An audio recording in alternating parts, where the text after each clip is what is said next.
Holy moly. They are just giving away free Grails these days. Serving them on a silver platter. My goodness. Ladies and gentlemen, welcome back. What if I told you that I had a easy way for you to make $2,000, easiest $2,000 of your life. And all you had to do was move your pointer finger and touch a little yellow button that says bid now.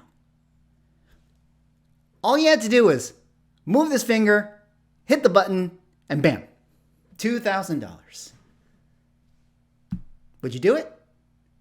I know I would, but apparently the people in this Whatnot auction can't be bothered with moving their fingers for $2,000 because we have to talk about this recent sale of Incredible Hulk #1 in a CGC 0.5 that sold for only $2,100. An absolute steal out there in the market. So in this video, we got to talk about this story, and then we got to talk a little bit about this idea of comic book auctions, especially now in the year of 2023, how they are very, very risky, and how we're seeing that the difference between auction prices and fixed prices are spreading every single day.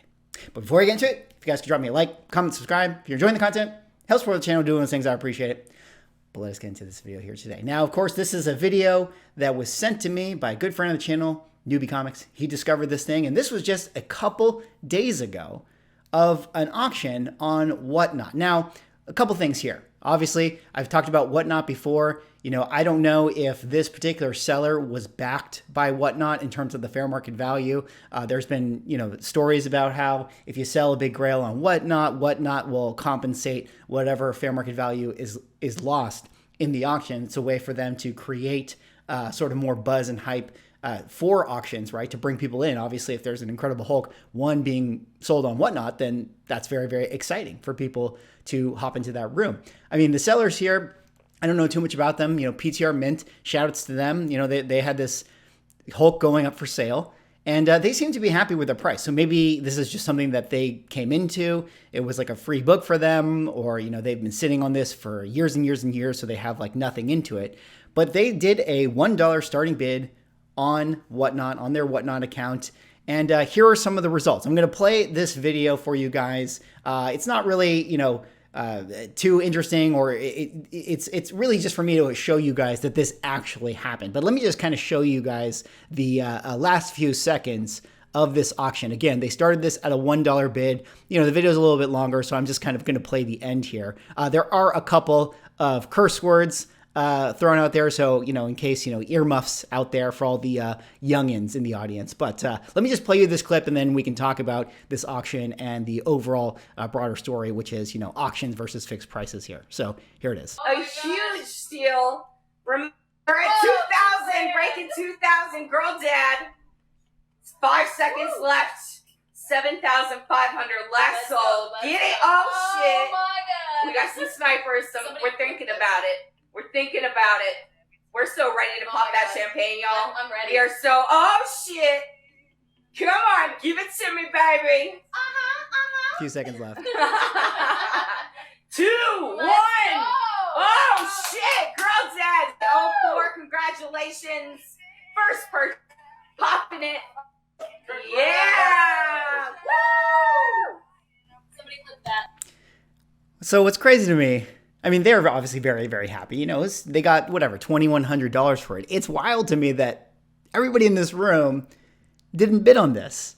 If I was in there, I'd be bidding on this, regardless if I had the money. This is free money. But I realize maybe not everyone has the same sort of risk tolerance. Maybe this is not the book for you. Again, here it was, guys. Shout out to PTR Mint here. Incredible Hulk 1. Now, obviously, 2 center wraps missing. So maybe you're somebody out there who is like, oh, well, this is a worthless book because it's missing, some center wraps and things like that. Or maybe you don't like the corner. But as far as 0.5s are concerned, I mean, that's a pretty good version of the Incredible Hulk cover, in my opinion.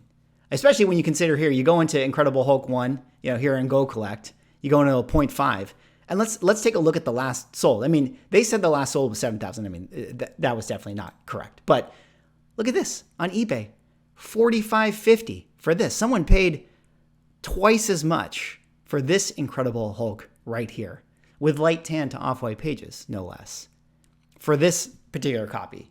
Now, maybe you're somebody who would rather have a complete copy, but when it comes to the difference between this and this, I would take this all day, especially considering the price that it went for. And this is kind of where we need to talk about this other side of the story, which is this idea of comic book auctions and auctions in general. Auctions are risky. We've talked about it here on the channel before. I've made jokes about how, if every comic book that wanted to be sold came onto sale today, they wouldn't even get near whatever the FMV for a lot of these books actually are.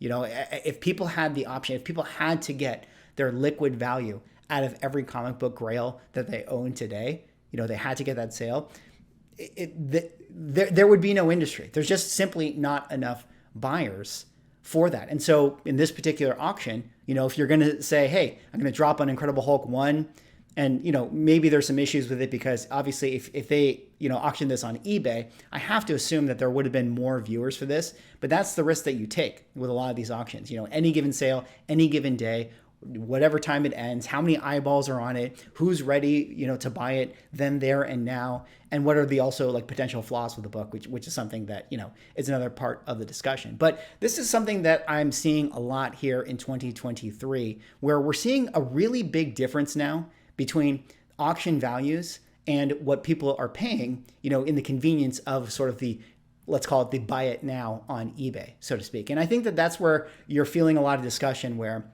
we're seeing prices pull back in the market at this point. We've done our index videos here. We've talked about this before, yet you can talk to a lot of comic book dealers or consignment pages and things like that. And people will say like, oh, comics are great. People are buying, I've never been doing better. My store's doing great, et cetera, et cetera. And I think that that's really where the big difference is, right? Is that people are, the GPA 30-day and 90-day averages are getting lowered drastically by these auction prices because every single week, guys, there's tons of key books, tons of grails that go on a sale. Like everyone has to sell all the time.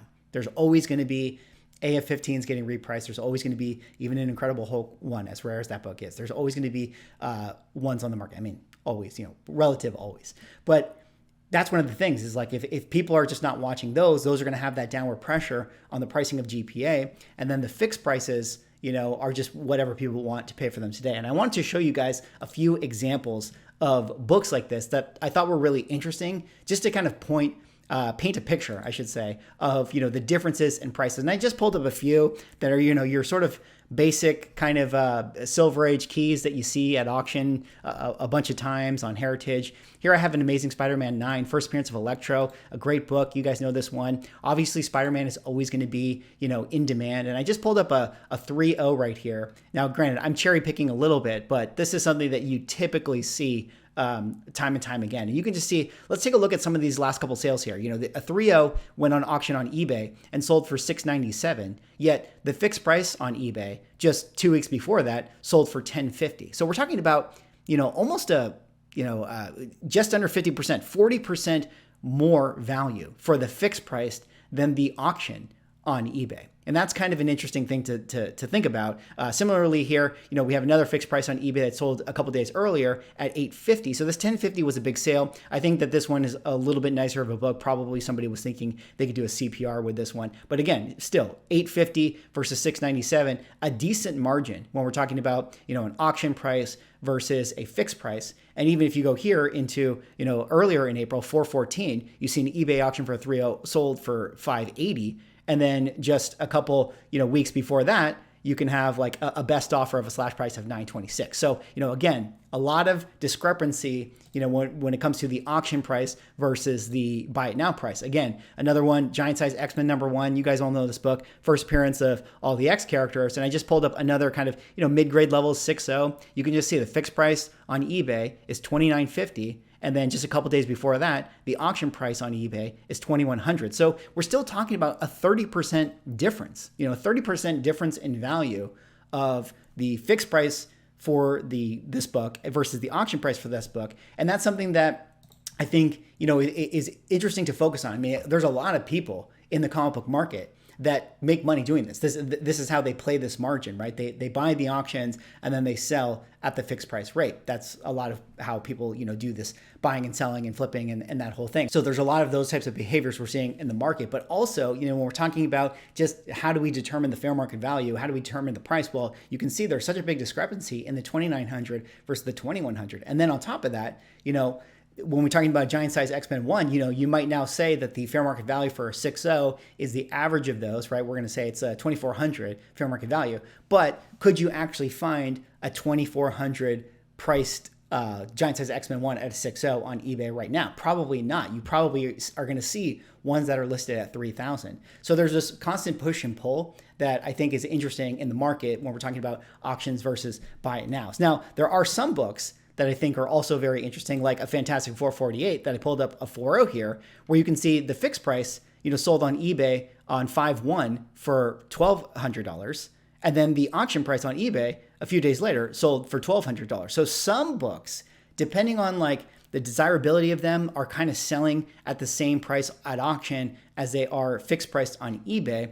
And I think that that's kind of an interesting sort of dichotomy as well when we're talking about what books are able to kind of command a liquid value versus what are the true floors for a lot of those books. I would argue that giant size X-Men #1 is always more in demand. Like you constantly see books listed above their fair market value, yet on Heritage or whatever auction house, there's going to be people that are getting, good deals or good steals. And when they go to list them onto eBay, they're going to have them marked up by 30, maybe even 40%. And they might get away with actually making some of those sales because people want that book that much more, right? People are desperate for that book. There's another book I had in there, the Thor 134, which I'll just quickly show you guys just to really nail home the point. I mean, here I have an 8.5 pulled up.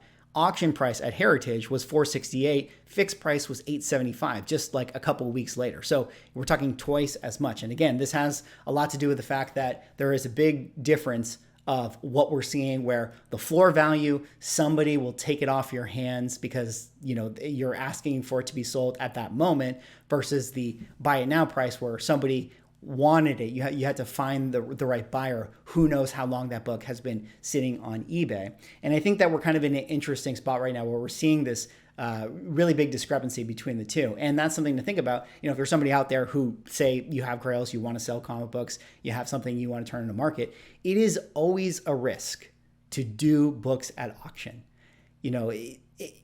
Even sending a book to Heritage is going to be a risk overall. And a lot of what makes the comic value sticky is having the ability to hold and wait for the person that actually wants to buy it. But there is going to be a lot of books that come onto market, and there are going to be, constant auctions week after week after week. And, that's going to have a big effect on how we see index values and GPA and 90-day moving and 30-day moving and all those things. And it's going to create this dichotomy when, you can see that the last price sold on GPA was this price, but, you go to a Comic-Con and the wall book price is this price, and there's this big push and pull between the two. Anyways, that's all I got for this video. That was me just kind of talking about this Incredible Hulk story. I thought it was pretty interesting to see this book go on there for half a fair market value. Just goes to show like what the liquid value is. Again, this is not financial advice, but if you're ever in a situation like that, I mean, just buy the book. I mean, literally, you just buy that $2,100, you put it on eBay for whatever, $4,600, $4,700 as a buy it now. Guaranteed in 30 minutes to an hour, someone buys your book. You pay your taxes and fees. You make $2,000 overall, easiest $2,000 of your life. You even get to take a picture with the book. You have it in your hand for a day or two. Take a picture with it, put it on Instagram, flex it. Be like, oh, this is my Incredible Hulk #1. And then you send it off and then nobody knows that you even sold it. Anyways, that's all I got for this video. Let me know what you guys think. What do you guys think about that sale on the Incredible Hulk 1? What do you guys think about, the auction versus the fixed price? That stuff that's going on right now in the market. Let me know in the comments. Like, comment, subscribe. See you on the next video.